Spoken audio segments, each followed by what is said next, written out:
shale gas revolution in the United States is on its way. It has already shown its benefits in our bills, and it is expected that the United States will prosper on this energy source as a bridge technology between pure fossil-oriented systems and green technology. But there is one issue about this. These materials are quite unique. Shale actually is recovered from a depth of 3 to 4 kilometers at high temperatures and pressures.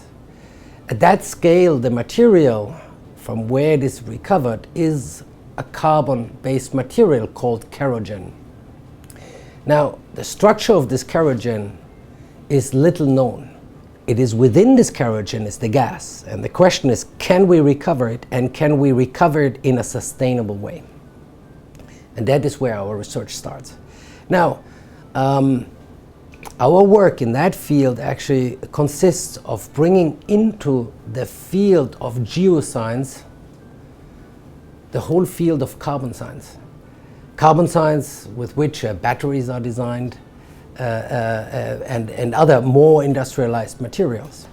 So we bring in that field, the field of carbon science, to recognize that actually this kerogen is nothing but a porous carbon, a natural porous carbon in which the gas is stuck to a carbon backbone. Now, that may sound like an esoteric research result, nice for a paper, but the fundamental impact of this is once you realize the similarity between this problem of shale gas on the one side and on the other hand the field of carbon science, you can incorporate all the methods used and developed over the years in carbon science into that field of gas recovery.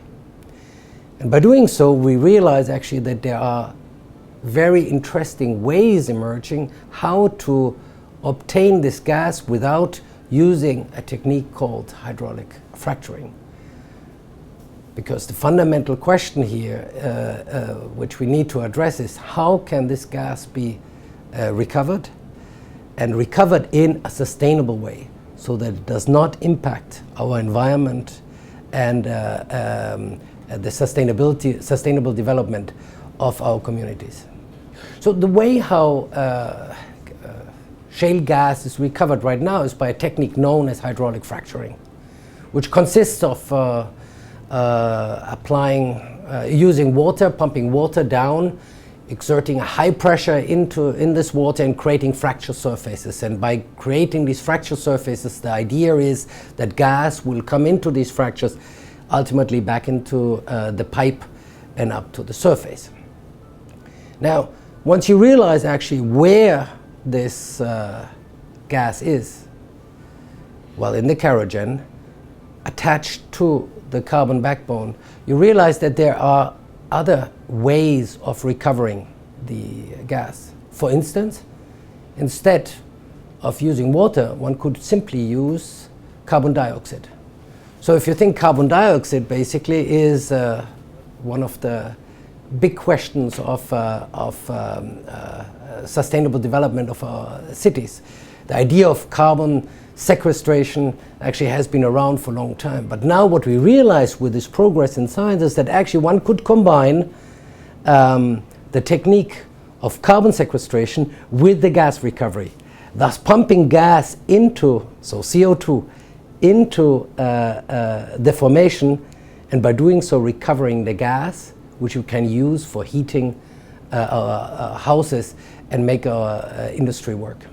Currently, we believe that because of the porous carbon nature of the kerogen, where the gas is, the industry in the application does not recover more than maybe 10 to 20% of the gases which are actually inside these formations, which means that we leave behind 80%. So from a pure resource perspective, energy perspective of our nation, there's a need to tie into these remaining 80% and understand why are we not recovering this 80%, or even better, how they could be recovering. And it is this focus point which we believe our research will impact most.